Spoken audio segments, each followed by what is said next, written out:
American president Donald Trump പോപ്പിന്റെ വേഷം ധരിച്ചു നിൽക്കുന്ന AI ചിത്രം സമൂഹ മാധ്യമങ്ങളിൽ പങ്കുവച്ചതിനെ തുടർന്ന് ഇതുമായി ബന്ധപ്പെട്ട് വൻ വിവാദങ്ങളാണ് ഇപ്പോൾ ഉയർന്നുകൊണ്ടിരിക്കുന്നത്.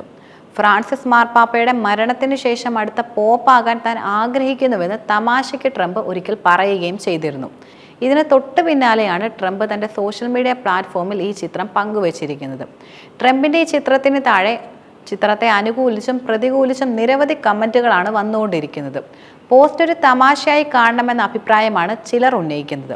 എന്നാൽ ഫ്രാൻസിസ് മാർപ്പാപ്പയുടെ മരണത്തെ ട്രംപ് പരിഹസിക്കുകയാണെന്നാണ് മറ്റു ചിലർ ഉയർത്തുന്ന പ്രധാന ആരോപണം. അടുത്തിടെ നടന്ന ഒരു വീഡിയോ അഭിമുഖത്തിൽ കത്തോലിക്ക സഭയെ ആരാണ് നയിക്കേണ്ടതെന്ന് ട്രംപിനോട് ചോദിച്ചു. ആ സമയം ഒരു നിമിഷം പോലും പാഴാക്കാതെ തനിക്ക് പോപ്പാകാൻ ആഗ്രഹമുണ്ടെന്നായിരുന്നു ട്രംപ് നൽകിയ മറുപടി. അങ്ങനെ ഒരു അവസരം ലഭിക്കുകയാണെങ്കിൽ പോപ്പാകുന്നതിനാകും തന്റെ പ്രഥമ പരിഗണനയെന്നും ട്രംപ് തുറന്നു പറഞ്ഞിരുന്നു. പുതിയ പോപ്പ് ആരാകണമെന്ന് സംബന്ധിച്ച് തനിക്ക് പ്രത്യേക താല്പര്യങ്ങളൊന്നുമില്ല. അത് ന്യൂയോർക്കിൽ നിന്നുള്ള ഒരാളായാൽ വലിയ സന്തോഷമുണ്ടാകുമെന്നും ട്രംപ് തുറന്നു പറഞ്ഞു. എന്താണ് സംഭവിക്കുകയെന്ന് കാത്തിരുന്ന് കാണാമെന്നും അദ്ദേഹം കൂട്ടിച്ചേർക്കുകയുണ്ടായി. ഏപ്രിൽ 21-നായിരുന്നു ഫ്രാൻസിസ് മാർപ്പാപ്പ കാലം ചെയ്തത്. പക്ഷാഘാതവും ഹൃദയസ്തംഭനവുമാണ് അദ്ദേഹത്തിന്റെ മരണകാരണമെന്ന് വത്തിക്കാൻ അറിയിക്കുകയും ചെയ്തു. ഈ സമയത്ത് മതപരമായ ഒരു നിലപാടിനെ നിസ്സാരമായി ചിത്രീകരിച്ചതിന് നിരവധി ഉപയോക്താക്കൾ ട്രംപിനെതിരെ ശക്തമായ വിമർശനമാണ് ഉയർത്തുന്നത്. ചിലർ ഈ പോസ്റ്റിനെ ദേവനിന്ദ എന്നും അങ്ങേയറ്റം അനതരവെന്നും ആയിരുന്നു വിശേഷിപ്പിച്ചിരുന്നത്. പക്ഷേ ട്രംപിന്റെ അനുയായികൾ ഇതിനെ ഒരു തമാശയായി കണ്ട് ആഘോഷിക്കുകയാണ് യഥാർത്ഥത്തിൽ. ട്രംപിന്റെ ഈ വിവാദ ചിത്രം സമൂഹ മാധ്യമങ്ങളിൽ വലിയ സംസാര വിഷയമായിരിക്കുകയാണിപ്പോൾ.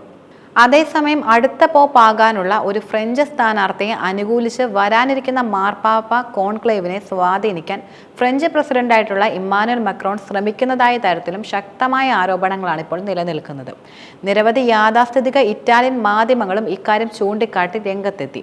ഫ്രാൻസിസിന്റെ പിൻഗാമിയെ നിർണ്ണയിക്കാൻ നിശ്ചയിച്ച കോൺക്ലേവിന് മുന്നോടിയായി ഫ്രഞ്ച് നേതാവും അതുപോലെ നിരവധി കർദിനാൾ ഇലക്ടർമാരും സ്വാധീനമുള്ള ഒരു കത്തോലിക്ക പ്രസ്ഥാനത്തിന്റെ നേതാവും തമ്മിലുള്ള കൂടിക്കാഴ്ചകൾക്ക് ശേഷമായിരുന്നു പ്രധാനമായിട്ടും ഈ റിപ്പോർട്ടുകൾ പുറത്തു വന്നിരുന്നത്.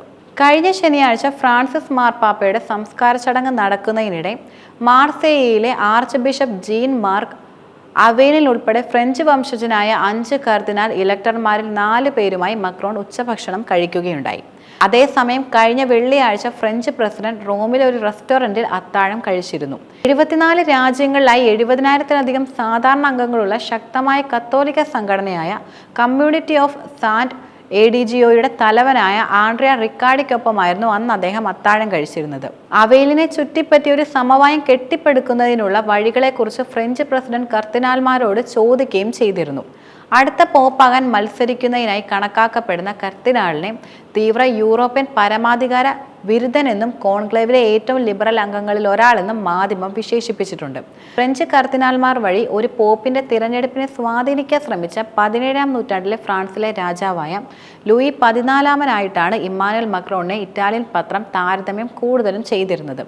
അന്താരാഷ്ട്ര സ്വാധീനം വീണ്ടെടുക്കാനും പരിശുദ്ധ സിംഹാസനവുമായുള്ള ബന്ധം പുനഃസ്ഥാപിക്കാനും പ്രസിഡന്റിന്റെ ആഗ്രഹവുമായി യാഥാസ്ഥിതിക ഇറ്റാലിയൻ മാധ്യമങ്ങൾ ബന്ധപ്പെടുത്തിയായിരുന്നു വാർത്തകൾ നൽകിയിരുന്നതും.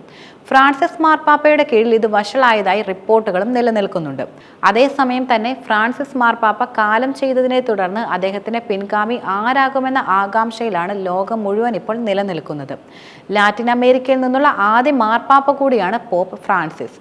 അദ്ദേഹത്തിന്റെ കാലഘട്ടം ആഗോള കത്തോലിക്ക സഭയുടെ പരിവർത്തനത്തിന്റെ ഒരു ചരിത്ര കാലം തന്നെയായിരുന്നു.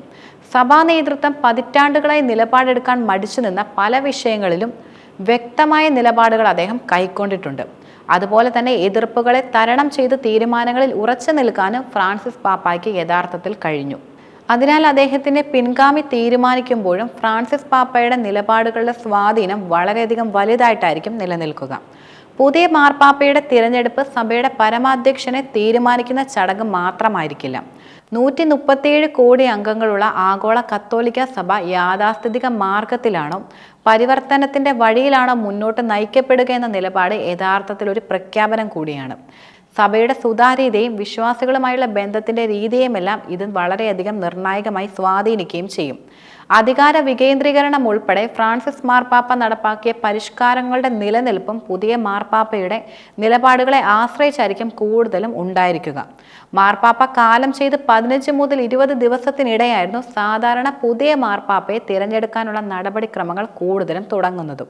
അന്ത്യശുശ്രൂഷകൾ യഥാവിധി പൂർത്തിയാക്കാനും 9 ദിവസത്തെ ദുഃഖാചരണ ചടങ്ങുകൾ നടത്താനും ലോകമെങ്ങുമുള്ള കർദിനാൾമാർക്ക് വത്തിക്കാനിലെത്താനും വേണ്ട സമയം നൽകുന്നതിലാണ് കൂടുതലും. ലോകമെങ്ങുമുള്ള കർദിനാൾമാരെ വത്തിക്കാനിലേക്ക് വിളിപ്പിക്കുന്നതിനെ തുടർന്ന് മാർപ്പാപ്പയെ തിരഞ്ഞെടുക്കുന്നതിനുള്ള ഔദ്യോഗിക നടപടിക്രമങ്ങൾ കൂടുതലും തുടങ്ങുകയും ചെയ്യും. പാപ്പൽ കോൺക്ലേവ് എന്നാണ് ഈ സമ്മേളനത്തിന്റെ പ്രധാന പേര്. 69 രാജ്യങ്ങളിലായി 200-ലേറെ കർദിനാൾമാർ ഇപ്പോൾ നിലനിൽക്കുന്നുണ്ട്. അതിൽ 120 പേരാണ് പുതിയ മാർപ്പാപ്പയെ തിരഞ്ഞെടുക്കാൻ വോട്ട് കൂടുതലും ചെയ്യുന്നത്.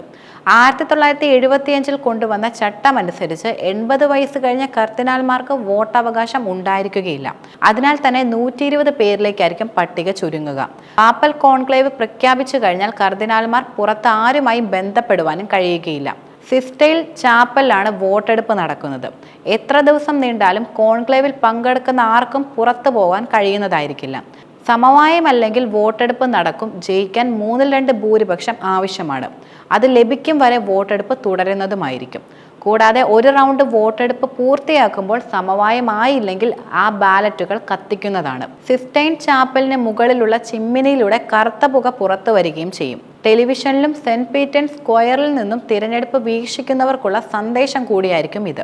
മാത്രമല്ല മാർപ്പാപ്പയെ തിരഞ്ഞെടുപ്പ് തുടരുമെന്ന സന്ദേശം. ബാലറ്റുകൾക്കൊപ്പം പൊട്ടാസ്യം പെർക്ലോറേറ്റ്, ആന്തസിൻ, സൾഫർ എന്നിവ കൂടി കത്തിക്കുമ്പോഴാണ് കറുത്ത പുക കൂടുതലും വരിക. മാർപ്പാപ്പയെ തിരഞ്ഞെടുക്കാനുള്ള വോട്ടെടുപ്പ് ദിവസങ്ങളും ആഴ്ചകളും ചിലപ്പോൾ അതിലേറെ നീണ്ടു പോകുവാനുള്ള സാധ്യതയുമുണ്ട്.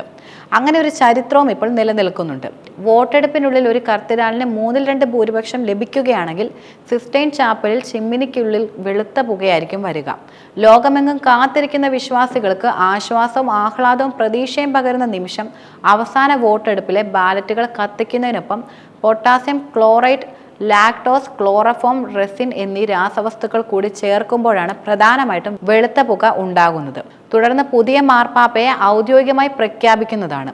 പാപ്പൽ കോൺക്ലേവിന് മുൻപുള്ള ഏതാനും ദിവസങ്ങൾ മാർപ്പാപ്പയുടെ തിരഞ്ഞെടുപ്പിൽ വളരെയധികം നിർണായകവുമായിരിക്കും. കൂടാതെ കർദിനാൾമാർക്ക് മുഖാമുഖം സംസാരിക്കാനും ധാരണകളിൽ എത്തിച്ചേരാനും ഈ ദിവസങ്ങളിൽ അവസരം ലഭിക്കുന്നതുമാണ്. ആശയങ്ങളുടെയും നിലപാടുകളുടെയും അതുപോലെ സമീപനങ്ങളുടെയും ഏറ്റുമുട്ടലുകളാണ് കൂടുതലും അന്തിമ ഫലം വൈകിപ്പിക്കുന്ന ഘടകം. ഫ്രാൻസിസ് മാർപ്പാപ്പയുടെ പിൻഗാമി ആരാകുമെന്ന് കാത്തിരുന്നു തന്നെ കാണാം.